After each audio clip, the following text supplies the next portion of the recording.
Hello my dears. ഇപ്പോൾ 2023 NEET exam എഴുതാൻ പോകുന്നവരാണ് നിങ്ങളല്ലേ. സോ അതിൽ കെമിസ്ട്രി എങ്ങനെ ഈസി ആയിട്ട് ഏറ്റവും കൂടുതൽ മാർക്ക് സ്കോർ ചെയ്യാം, എങ്ങനെയുള്ള സ്ട്രാറ്റജീസാണ് നമ്മൾ കെമിസ്ട്രിയിൽ പാലിക്കേണ്ടതെന്ന കാര്യങ്ങളാണ് ഞാൻ ഈ വീഡിയോയിൽ ചെയ്യാൻ വേണ്ടി പോകുന്നത്. സോ ഫുള്ളായിട്ട് ഈ വീഡിയോ കാണണം, എന്നിട്ട് നിങ്ങളുടെ ഡെവലപ്മെൻറ്റ് നിങ്ങളായിട്ട് തന്നെ ക്രിയേറ്റ് ചെയ്യാനുള്ള കാര്യങ്ങളാണ് നമ്മളിവിടെ ഡിസ്കസ് ചെയ്യാൻ വേണ്ടി പോകുന്നത്. സോ ഫസ്റ്റ് ഓഫ് ഓൾ, അപ്പോൾ കെമിസ്ട്രി എന്ന് പറഞ്ഞു കഴിഞ്ഞാൽ എന്താണ്? ശരിക്കും എന്ന് പറഞ്ഞു കഴിഞ്ഞാൽ കെമിസ്ട്രി എന്ന് പറഞ്ഞാൽ ഒരു mystery behind the mystery behind the science എന്നാണ് പറയുന്നത്. അപ്പോൾ എല്ലാവരും വിചാരിക്കും, ഇപ്പോൾ നോർമലി ഒരു നീറ്റ് എക്സാം എഴുതാൻ പോകുന്ന കുട്ടിക്ക് ഏറ്റവും ഈസി ആയിട്ടുള്ള ഒരു ഭാഗം, ഒരു സബ്ജക്റ്റ് എന്ന് പറഞ്ഞു കഴിഞ്ഞാൽ പൊതുവേ പറയുന്നത് കെമിസ്ട്രി കുഴപ്പമില്ല എന്നാണ് പറയുക. അപ്പോൾ എന്താണ് കെമിസ്ട്രി കുഴപ്പമില്ല? അപ്പോൾ ഫിസിക്സ് എന്താണ്? ഫിസിക്സ് സാർ കുറച്ച് ഹാർഡാണ്. സാർ ബയോളജി കുറേ വായിക്കാനുണ്ട്. സോ രണ്ടിലും മോഡറേറ്റ് ആയിട്ട്, രണ്ടിനും കൂടി മിക്സ് ആയിട്ടുള്ള ഒരു കാര്യമാണ് ശരിക്കും കെമിസ്ട്രി എന്ന് പറയുന്നത്. പക്ഷേ കഴിഞ്ഞ എക്സാമിനാണെങ്കിൽ ആയിക്കോട്ടെ, നമ്മൾ എന്താ പറയുക, വളരെ ടിപ്പിക്കലായിട്ട്, അതായത് അവരോട് വേറെ രീതിയിലൊരു സ്റ്റേറ്റ്മെൻറ്റ് ബേസ്ഡ് ആയിട്ടുള്ള ക്വസ്റ്റ്യൻസ് ആണ് ഉണ്ടായിരുന്നത്. സോ അതുകൊണ്ട് തന്നെ കുറേ കുട്ടികൾ തന്നെ കെമിസ്ട്രി ഭയങ്കര ടഫായിരുന്നു സാർ, എനിക്കത് നേരാവണ്ണം ചെയ്യാൻ പറ്റി എന്നുള്ള കാര്യങ്ങൾ എന്നോട് പറഞ്ഞിരുന്നു. സോ അതിൻ്റെ ഒരു ഓവർവ്യൂവും ഇനി നിങ്ങൾ എന്താ ചെയ്യേണ്ടതെന്ന് പറയാൻ വേണ്ടിയാണ് ഞാൻ പോകുന്നത്. സോ ഫസ്റ്റ് ഓഫ് ഓൾ, ശരിക്കും ഒരു നീറ്റ് എക്സാമിന് പറയുകയാണെങ്കിൽ ഒരു കെമിസ്ട്രി പേപ്പറിൻ്റെ ഡിഫിക്കൽട്ടി ലെവൽ എന്ന് പറയുന്നത്, നമുക്ക് നോക്കാം. ഒരു ഡിഫിക്കൽട്ടി ലെവൽ എന്ന് ഏറ്റവും ഈസി എന്ന് പറയുന്നത് 75% ക്വസ്റ്റ്യൻസും ഈസി ആയിരിക്കും. ദെൻ 20% മോഡറേറ്റ് ആയിരിക്കും. വെറും 5%, 5% മാത്രമാണ് വളരെ ടഫായിട്ടുള്ള ക്വസ്റ്റ്യൻസ് അവർ എടുത്തുള്ളൂ. സാർ അപ്പോൾ എന്തുകൊണ്ടാണ് സാർ ഇത്തവണ നമുക്ക് ഇത്രത്തോളം ടഫായത്? പണിയൊന്നുമില്ല. എന്തുകൊണ്ട് ടഫായത്? നിങ്ങളത് മനസ്സിലാക്കുന്ന രീതി, ഇത്തവണ ചോദിച്ച രീതി വേറെ ആയിരുന്നു. സോ ആ കാര്യങ്ങളൊക്കെ കൂടുതലായിട്ട് നമ്മൾ ഇനി ഈ ചോദിക്കാൻ കാരണം എന്നാണ് ഈ സ്റ്റേറ്റ്മെൻറ്റ് ബേസ്ഡ് എങ്ങനെയാണ് ആൻസർ ചെയ്യുക എന്നുള്ള വരും വീഡിയോസിൽ നമ്മൾ ചെയ്യും. സോ ഇന്ന് എങ്ങനെ ഒരു സ്ട്രാറ്റജി എന്ന് മാത്രം നമ്മൾ നോക്കുന്നത്. ദെൻ അപ്പോൾ കെമിസ്ട്രിയിൽ 3 ടൈപ്സ് ഉണ്ടെന്ന് നിങ്ങൾക്ക് അറിയാൻ പറ്റില്ല അല്ലേ? ഏതൊക്കെയാണ്? ഓർഗാനിക് ഉണ്ട്, ഇനോർഗാനിക് ഉണ്ട്, ഫിസിക്കൽ ഉണ്ട്. സോ ഓർഗാനിക് നമ്മൾ എടുക്കുകയാണെങ്കിൽ, നമ്മളൊരു നീറ്റിൻ്റെ ബേസിൽ നോക്കുകയാണെങ്കിൽ ഓർഗാനിക് എന്നാണ് ഏറ്റവും കൂടുതൽ ക്വസ്റ്റ്യൻസ് വരിക. ഓൾമോസ്റ്റ് 36% ഓർഗാനിക് എന്നാണ് വരിക. സോ ഇനോർഗാനിക് ആയിട്ട് ഓൾമോസ്റ്റ് 34%, ഫിസിക്കൽ ആയിക്കോട്ടെ 30% വരാം. സോ പലരും വിചാരിക്കും സാർ 36% ഓർഗാനിക് ആണെന്ന് നമ്മൾ മനസ്സിലാക്കാൻ പറ്റുന്നില്ലല്ലോ സാർ. ചില ക്വസ്റ്റ്യൻസ് നമ്മൾ ഡയറക്റ്റ്, എല്ലാവരുടെ വിചാരം എന്താണെന്നറിയാം, ഈ ഓർഗാനിക് എന്ന് കണ്ടു കഴിഞ്ഞാൽ കുറേ സ്ട്രക്ചർ വേണം, വല്ല പൂമ്പാറ്റിയുടെ ഒക്കെ സ്ട്രക്ചർ ഉണ്ടെങ്കിൽ എന്ത് ചെയ്യും, ഇത് ഓർഗാനിക് ആണ് കേട്ടോ, അത് നമുക്ക് അത് ചെയ്യാൻ പറ്റില്ല എന്ന് സ്കിപ്പ് ചെയ്യുന്ന ആളുകളാണ്. ഇപ്പോൾ കൂടുതലായിട്ട് അവർ ചോദിക്കുന്ന രീതി എങ്ങനെയാണെന്ന് പറഞ്ഞു കഴിഞ്ഞാൽ, ഓർഗാനിക്കിലെ ചില റിയാക്ഷൻസ്, ഇപ്പോൾ ഞാനൊരു എക്സാമ്പിൾ പറയുകയാണെങ്കിൽ, ഇപ്പോൾ ഓർഗാനിക് ഒരു റിയാക്ഷൻ എടുക്കണം, ഏതെങ്കിലും ഒരു സാൻമെയർ റിയാക്ഷൻ എടുക്കണമെന്ന് വിചാരിക്കാം.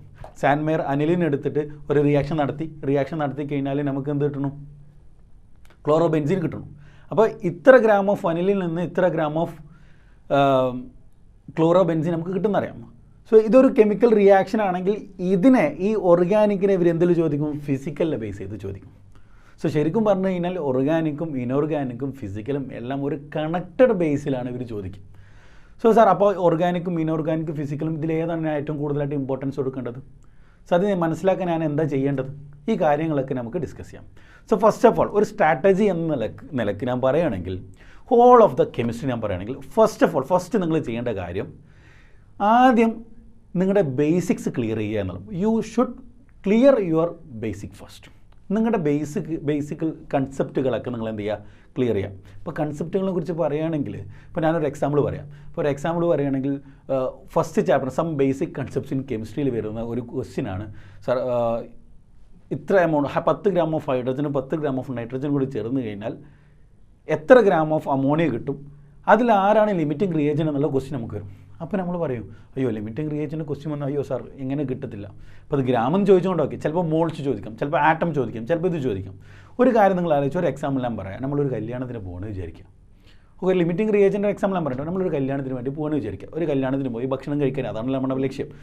കല്യാണത്തിന് പോയി ഇരുന്നു ഭക്ഷണം കഴിക്കാനിരുന്നു നമുക്ക് ബിരിയാണി വിളമ്പി തന്നു, അതിൻ്റെ കൂടെ തന്നെ ചിക്കൻ വിളമ്പി തന്നു. അപ്പോൾ എൻ്റെ ക്വസ്റ്റ്യൻ ഇതാണ്, ആരാണ് ലിമിറ്റിംഗ് റിയേജൻ്റ് ആരാ പറഞ്ഞേ? ചിക്കനാണ്. കാരണം എന്താ? ചിക്കൻ നമ്മൾ ആദ്യം കഴിയുന്നതാണ് ലിമിറ്റിംഗ് റിയേജൻ, അല്ലെങ്കിൽ ഫുള്ളായിട്ട് യൂസ് ചെയ്ത് കഴിയുന്നതാണ് ലിമിറ്റിംഗ് റിയേജൻ.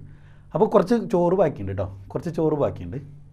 അപ്പോൾ എന്ത് ചെയ്യും? ഒരു 2 പീസ് കൂടി തന്നു കഴിഞ്ഞാൽ വേണമെങ്കിൽ കഴിക്കാം അല്ലേ? അപ്പോൾ എത്ര എക്സസ് ഉണ്ട്, എത്ര നിനക്ക് അതിലോട്ട് ആഡ് ചെയ്യണം, ഈ കാര്യങ്ങളിൽ നമ്മൾ ബന്ധപ്പെടുത്തി കഴിഞ്ഞാൽ ഹൈഡ്രജൻ്റെ പകരം നീ ഒരു ബിരിയാണി എന്നോ, അല്ലെങ്കിൽ നൈട്രജൻ്റെ പകരം ചിക്കൻ എന്നോ, ഇങ്ങനെ കൺസെപ്റ്റ് ചെയ്ത് കഴിഞ്ഞാൽ നമുക്ക് പഠിക്കാവുന്നതേ ഉള്ളൂ. അപ്പോൾ കൺസെപ്റ്റുകൾ, നമ്മുടെ ഡെയിലി ലൈഫ് കൺസെപ്റ്റുകൾ വെച്ച് നമുക്ക് പഠിച്ച് കഴിഞ്ഞാൽ കെമിസ്ട്രി വളരെ ഈസി ആയിട്ട് നമുക്ക് പറയാൻ പറ്റും. ദെൻ രണ്ടാമത്തെ കാര്യം, ഒരിക്കലും നമ്മുടെ ക്ലാസ്സസ് ആരും സ്കിപ്പ് ചെയ്യരുത്. ഓ ഇന്ന ഭാഗം എനിക്കറിയാം, ഈ കേസ് എനിക്കറിയാം, ഈ ലിമിറ്റിംഗ് റേഞ്ച് പറഞ്ഞ കാര്യം തന്നെ എനിക്കറിയാം, അതുകൊണ്ട് ഞാൻ സ്കിപ്പ് ചെയ്യണം. ഒരിക്കലും ചെയ്യരുത്. നമ്മൾ അങ്ങനെ ഒരു കാര്യം ഒരിക്കലും ചെയ്യും. You should never skip the classes. Then മൂന്നാമതായിട്ട് കൺസിസ്റ്റൻസി. ഇപ്പോൾ ഒരു പ്രോബ്ലം നമ്മൾ ചെയ്തു, ഇപ്പോൾ ലിമിറ്റിംഗ് റേഞ്ചിന് പ്രോബ്ലം തന്നെ നമ്മൾ ചെയ്തു, പക്ഷേ ഓക്കെ എനിക്ക് മനസ്സിലായി എന്നുകൊണ്ട് 1-2 പ്രോബ്ലം കഴിഞ്ഞിട്ട് നിർത്തി. ഒരിക്കലും അങ്ങനെ ചെയ്യാൻ പാടില്ല. നമ്മൾ ചെയ്യേണ്ടത് കൺസിസ്റ്റൻ്റ് ആയിട്ട് വളരെ കൂടുതൽ, ഇപ്പോൾ ഇന്ന് 10 ചെയ്ത് നാളെ 11 ചെയ്യാൻ വേണ്ടി ശ്രമിക്കുക, മറ്റന്നാൾക്ക് 12 ചെയ്യാൻ വേണ്ടി ശ്രമിക്കുക. സോ അങ്ങനെ ഒരു സബ്ജക്റ്റിൽ മാസ്റ്ററിങ് ചെയ്ത് കഴിഞ്ഞാൽ മാത്രമേ നിങ്ങൾക്ക് എന്ത് ചെയ്യാൻ വേണ്ടി കിട്ടുള്ളൂ. ദെൻ മേക്ക് യുവർ നോട്ട്സിൻ്റെ കേസസ് പറയുകയാണെങ്കിൽ, ഇപ്പോൾ ഫിസിക്കലിൻ്റെ കേസിൽ നമ്മൾ നോട്ടുകൾ എങ്ങനെ ഉണ്ടാക്കും? ഫിസിക്കൽ എന്ന് പറഞ്ഞാൽ നമുക്കറിയാം, physical it is based on the equations അല്ല, ഇക്വേഷൻ ബേസ് ചെയ്തിട്ടുള്ള കാര്യങ്ങളാണ്. സോ ഇക്വേഷൻ നമുക്ക് എങ്ങനെ കിട്ടും? ഒന്നുമില്ല, ഒരു ബുക്ക് എടുക്കുക, ഇക്വേഷൻ കൊണ്ട് ഹെഡിങ് ചെയ്യുക. ഇപ്പോൾ തെർമോഡൈനാമിക്സ് അല്ലെങ്കിൽ ഇക്വിലിബ്രിയം, തെർമോഡൈനാമിക്സ് എന്നൊരു ഹെഡിങ് കൊടുത്ത് വിചാരിക്കുക. ആ തെർമോഡൈനാമിക്സിൽ വരുന്നൊരു ഇക്വേഷൻ നമ്മൾ പറയാം, delta G = ΔH - T deltas. അറിയാലോ, ഈ delta G = ΔH - T deltas എന്നുള്ളതിൽ ഡെൽറ്റ എച്ച് എന്താണ്, ഡെൽറ്റ ടി എന്താണ്, ഡെൽറ്റ എസ് എന്താണ്, ഡെൽറ്റ ജി എന്താണ്, ഇതൊക്കെ നമ്മൾ പ്രത്യേകം നോട്ട് ചെയ്ത് വെക്കുക. പ്രത്യേകം നോട്ട് ചെയ്ത് വെച്ച ശേഷം അതിൽ നിന്ന് ജിയിൽ നിന്ന് എച്ചിലോട്ടും എച്ചിൽ നിന്ന് എസ്സിലോട്ടും അങ്ങനെ ഡിഫറൻ്റ് ആയിട്ടുള്ള ഇക്വേഷൻ അങ്ങോട്ടും ഇങ്ങോട്ടും എക്സ്ചേഞ്ച് ചെയ്ത് നമ്മൾ എന്ത് ചെയ്യുക, കണ്ടുപിടിക്കാൻ വേണ്ടി ശ്രമിക്കുക. ഇപ്പോൾ ഒരു ഇക്വേഷൻ തരും, ഒരു പ്രോബ്ലം തരും, 1 gram ഓഫ് ഇന്നാൾ 1 gram ഓഫ് ഇന്നാൾ കൊണ്ട് തരികയാണെങ്കിൽ, ഇയാളുടെ എൻട്രോപ്പി ഇന്നതാണ് പറയുകയാണെങ്കിൽ, സെയിം ക്വസ്റ്റിനെ തന്നെ എനിക്ക് എടുക്കാം. ആ സെയിം ക്വസ്റ്റിൻ എടുത്ത് നീ വാല്യൂ ചേഞ്ച് ചെയ്യുക. അങ്ങനെ വാല്യൂ ചേഞ്ച് ചെയ്തതിന് എന്ത് സംഭവിക്കും? സ്റ്റെപ്സ് എല്ലാം സെയിമാണ്. നമ്മളിവിടെ ചെയ്യുന്ന കാര്യങ്ങൾ എന്താണ്? സ്റ്റെപ്സ് നമ്മുടെ തലയിലോട്ട് കയറ്റുക എന്നുള്ളതാണ്. സ്റ്റെപ്സ് നമ്മൾ എങ്ങനെ ഈസി ആയിട്ട് കയറ്റണം. അപ്പോൾ ഒരു ഇക്വേഷൻ കണ്ടതിന് വേറൊരു ക്വസ്റ്റിന് പോയി തപ്പുമല്ല, അതിൻ്റെ വാല്യൂസ് മാറ്റിയിട്ട് നമ്മൾ തന്നെ ഇങ്ങനെ വർക്കൗട്ട് ചെയ്തുകൊണ്ടേ ഇരിക്കാം. അങ്ങനെ ചെയ്ത് കഴിഞ്ഞാൽ നമുക്ക് ഫിസിക്കലിൻ്റെ കാര്യം ഓക്കെ. ഇനി ഓർഗാനിക്കിൻ്റെ കേസാണെങ്കിൽ നമുക്ക് എന്താ പറയുക, ഓർഗാനിക്കിൽ ശരിക്കും എന്ന് പറഞ്ഞു കഴിഞ്ഞാൽ വളരെ കുറച്ച് ചാപ്റ്റേഴ്സ് മാത്രമേ ഉള്ളൂ. ഏതൊക്കെയാണ്? ജനറൽ ഓർഗാനിക് കെമിസ്ട്രി, ഏറ്റവും ഇമ്പോർട്ടൻ്റ് ആയിട്ട് വേണ്ടത് നോമൻക്ലേച്ചർ പറയുന്ന കാര്യങ്ങൾ. നോമൻക്ലേച്ചർ നിങ്ങൾക്ക് കംപ്ലീറ്റ് ആയിട്ട് അറിയാം. നോമൻക്ലേച്ചർ പഠിച്ചു കഴിഞ്ഞാൽ ഓൾമോസ്റ്റ് എല്ലാ ക്വസ്റ്റ്യൻസിൻ്റെയും 50% നീ അണ്ടർസ്റ്റാൻഡ് ചെയ്തു എന്ന് പറയാം, നോമൻക്ലേച്ചർ. ദെൻ അതിനുശേഷം വരുന്ന ചാപ്റ്റർ എന്ന് പറഞ്ഞാൽ ഹൈഡ്രോ കാർബൺസ്, അതിനുശേഷം ഹാലോ ആൽക്കെയിൻസ്, അത് കഴിഞ്ഞ് കഴിഞ്ഞാൽ ആൽക്കോൾ, അത് കഴിഞ്ഞാൽ ആൾഡിഹൈഡ്, അത് കഴിഞ്ഞാൽ അമീൻസ്. ഇങ്ങനെ ഓരോ ചാപ്റ്റേഴ്സ് വരുന്നു. അപ്പോൾ അയ്യോ സാർ ഇത്രയും ചാപ്റ്റർ ഉണ്ട്, വേണ്ട നീ കുറച്ച് പഠിച്ചാൽ മതി, വളരെ കുറവ് പഠിച്ചാൽ മതി. എങ്ങനെ പഠിക്കാം? അപ്പോൾ ഹൈഡ്രോ കാർബണിൽ നീ ഒരു എക്സാമ്പിൾ എടുത്ത് വിചാരിക്കാം. ഹൈഡ്രോ കാർബണിൽ ആൽക്കെയിനിൽ നിന്ന് ആൽക്കൈൽ ഹാലൈഡ് ഉണ്ടാക്കുന്ന ഒരു മെത്തേഡ് ഉണ്ട്. നീ ആൽക്കെയിൻ എടുത്തു, അതിലോട്ട് ഹാലജൻ ഇട്ട് കഴിഞ്ഞാൽ നിനക്ക് എന്തിട്ടും അവിടെ ആൽക്കൈൽ ഹാലൈഡ് കിട്ടും. That is the property of an alkane. അതൊരു ആൽക്കെയിൻ്റെ പ്രോപ്പർട്ടിയാണ്. സെയിം റിയാക്ഷൻ നമ്മൾ ഹാലോ ആൽക്കെയിൻ +2 പഠിക്കുന്നുണ്ട്. എന്താണെന്നറിയാം? In the name of preparation of haloalkane. അപ്പോൾ നമ്മൾ ആൽക്കെയിൻ്റെ പ്രോപ്പർട്ടിയായി പഠിച്ചത് ഹാലോ ആൽക്കെയിൻ്റെ പ്രിപ്പറേഷൻ ടേമിൽ പഠിച്ചു. ഇനി ഹാലോ ആൽക്കെയിൻ്റെ പ്രോപ്പർട്ടിയിൽ പഠിക്കുന്നത് ആൽക്കോളിൻ്റെ പ്രിപ്പറേഷനിൽ പഠിക്കും. So every chapter is interconnected. So organic കെമിസ്ട്രിയിൽ ഈ ഇൻ്റർ കണക്ഷൻസും ഓരോ സ്ട്രക്ചറും മനസ്സിലാക്കലും ഈ മോളിക്യൂൾസിൻ്റെ ജനറലൈസേഷൻ. ഇപ്പോൾ ഞാൻ ആൽക്കോൾ എന്ന് പറഞ്ഞു കഴിഞ്ഞാൽ CH3OH എന്ന് എടുത്തു. CH3OH വേറെ ആളായിട്ട് റിയാക്ട് ചെയ്യുക, റിയാക്ഷൻ എന്തോ ആയിക്കോട്ടെ. നമ്മൾ ജസ്റ്റ് ഒരു എക്സാമ്പിൾ പറയാം, മെഥനോൾ CH3OH + സംതിങ്, ഇതാണ് നമ്മുടെ സ്കൂളിൽ പഠിപ്പിച്ചില്ല അല്ലേ? അതിനുശേഷം നമ്മൾ എന്ത് ചെയ്തു? എക്സാമിന് പോയി കഴിഞ്ഞാൽ, സ്കൂളിലത്തെ എക്സാമിന് പോയി കഴിഞ്ഞാൽ ഒരു കാർബൺ പഠിപ്പിച്ചെന്ന് ടീച്ചർ ഇട്ട ക്വസ്റ്റ്യൻ ഏതാ? 5 കാർബണുള്ള ക്വസ്റ്റ്യൻ ആയിരിക്കും. ഇനി ഒരു എൻട്രൻസ് എക്സാം, നീറ്റ് എക്സാമിന് പോയി പറഞ്ഞു കഴിഞ്ഞാൽ അവിടെ എന്തായിരിക്കും? ഒരു മലകളായിരിക്കും, മലകളുടെ മുകളിൽ OH ആയിരിക്കും അല്ലേ? ഇനി അത് വേറെ ഹയർ എക്സാമിനോട്ട് പോയി കഴിഞ്ഞാൽ അവിടെ എന്തായിരിക്കും? അവിടെ ഒരു പൂമ്പാറ്റയുടെ ഒക്കെ സ്ട്രക്ചർ വെച്ചിട്ട് അങ്ങനെ അവിടെ OH ഉണ്ടാവും. പക്ഷേ ഇതെല്ലാം ഫോളോ ചെയ്യുന്ന റിയാക്ഷൻ സെയിം ആയിരിക്കും. കാരണം എന്താ? ഇവരെല്ലാവരും ആൽക്കഹോളാണ്, ഇവരെല്ലാവരും പ്രോപ്പർട്ടി സെയിമാണ്. കാരണം എല്ലാവരും ആൽക്കഹോൾ എന്നുള്ള നെയിമിൽ അണ്ടറിൽ വരുന്ന ആളുകളാണ്. സോ ആൽക്കഹോൾ എന്താണ് ഒരു സ്പെസിഫിക് ആയിട്ടുള്ള ആളുടെ കൂടെ റിയാക്ട് ചെയ്യുന്നത്, അത് മാത്രമേ തരത്തുള്ളൂ. സോ അവിടെയാണ് നമ്മൾ ഇമ്പോർട്ടൻസ് ചെയ്യേണ്ടത്, ആ കാര്യങ്ങൾ നമ്മൾ ഇമ്പോർട്ടൻസ് ചെയ്യേണ്ടത്. മൂന്നാമതായിട്ട് നമ്മുടെ ഇനോർഗാനിക് കെമിസ്ട്രി. ഇനോർഗാനിക് കെമിസ്ട്രി വളരെ സിമ്പിളാണ്. എല്ലാവരും പറയും P ബ്ലോക്കൊക്കെ ഭയങ്കര ടഫാണ് സാർ, ഇന്ന ഒരു സാധനത്തിന് ഹീറ്റ് ചെയ്യുമ്പോൾ എന്ത് കിട്ടും, ഇന്നത് കിട്ടും, ഇങ്ങനെ ഒരു ഡൗട്ട് എപ്പോഴും ചോദിക്കലുണ്ട്. ഓക്കെ, എന്താണ് നമ്മളിവിടെ മനസ്സിലാക്കേണ്ടത്? ഭയങ്കര ഈസിയാണ്. ഇപ്പോൾ ഞാൻ പറയാം, നമ്മൾ വീട്ടിൽ വെള്ളം തിളപ്പിക്കുകയെന്ന് വിചാരിക്കുക, അല്ലെങ്കിൽ ചോറ് തിളപ്പിക്കുകയെന്ന് വിചാരിക്കുക. ചോറ് അരി ഇട്ടു, അരിയിൽ വെള്ളം ഒഴിച്ചു ഹീറ്റ് ചെയ്ത് കഴിഞ്ഞാൽ കുറച്ച് കഴിഞ്ഞാൽ നമുക്ക് എന്ത് കിട്ടും? ചോറ് കിട്ടും.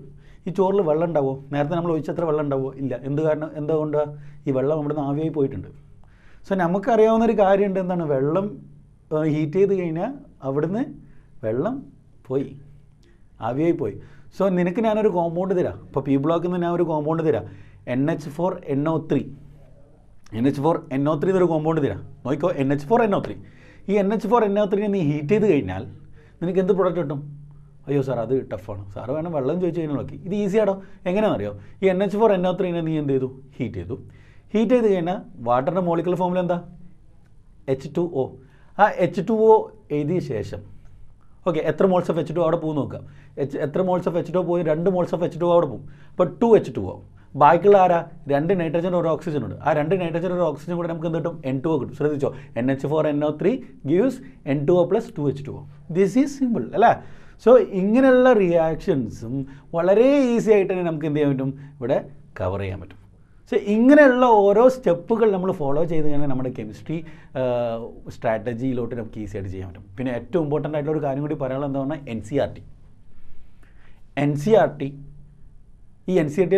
NCERT ബേസ് ചെയ്തിട്ടുള്ള പ്രീവിയസ് ഇയർ ക്വസ്റ്റ്യൻ, നീറ്റിൻ്റെ previous year question, NCERT exemplar, ഇത് തന്നെ ശരിക്കും ഏകദേശം ഓൾമോസ്റ്റ് നല്ലോണം മതിയാവും. ഇപ്പോൾ കഴിഞ്ഞ എക്സാമിന് നോക്കിക്കഴിഞ്ഞാൽ ഓൾമോസ്റ്റ് എല്ലാം എന്തായിരുന്നു? NCERT ബേസ്ഡ് ആയിട്ടുള്ള ക്വസ്റ്റ്യൻസ് ആയിരുന്നു. അപ്പോൾ വളരെ ഈസി ആയിട്ട് തന്നെ നമുക്ക് ഈ ഒരു ഓരോ സ്റ്റെപ്പ് വഴിയും ഓരോ ഐഡിയ വഴിയും നമുക്ക് എന്ത് ചെയ്യാൻ പറ്റും? ഇനി വരുന്ന 2023 നീറ്റിന് നമുക്ക് എന്ത് ചെയ്യാൻ പറ്റും? ക്രാക്ക് ചെയ്യാൻ പറ്റും. സോ ഓരോ ചാപ്റ്ററിലെ ഇമ്പോർട്ടൻ്റ് ആയിട്ടുള്ള കാര്യങ്ങളും അതിൽ വരുന്ന കുറേ ഫാക്റ്റുകളും അതേപോലെ തന്നെ ഇഷ്ടംപോലെ കാര്യം നമുക്കിനി ഡിസ്കസ് ചെയ്യാനുണ്ട്. സോ ഇനിയുള്ള വീഡിയോകൾ അതിനെക്കുറിച്ചിട്ടായിരിക്കും, ചാപ്റ്ററിനെ ബേസ് ചെയ്തിട്ടുള്ള ഓരോ കാര്യങ്ങളായിരിക്കും. അപ്പോൾ വരുന്ന നീറ്റിനുള്ള നല്ല മാർക്കിനും നല്ല ബേസിക് കൺസെപ്റ്റ് ഡെവലപ്പ് ചെയ്യാനും വേണ്ടി നിങ്ങൾ ശ്രമിക്കുക. അത് നിങ്ങൾക്ക് നല്ലൊരു റിസൾട്ട് തരുന്നതായിരിക്കും. സോ ഈ വീഡിയോ നിങ്ങൾ ലൈക്ക് ചെയ്യുക, നമ്മുടെ ചാനൽ സബ്സ്ക്രൈബ് ചെയ്യുക, ഷെയർ ചെയ്യുക, എല്ലാവർക്കും എത്തിക്കുക. എത്രയും പെട്ടെന്ന് തന്നെ എല്ലാവരും സബ്സ്ക്രൈബ് ചെയ്ത് കഴിഞ്ഞാൽ നമുക്ക് ഇനിയും കൂടുതൽ വീഡിയോസ് സബ്ജക്റ്റിന് ബേസ് ചെയ്തിട്ട് നമുക്ക് ചെയ്യാൻ പറ്റും. So anyway, thank you, by.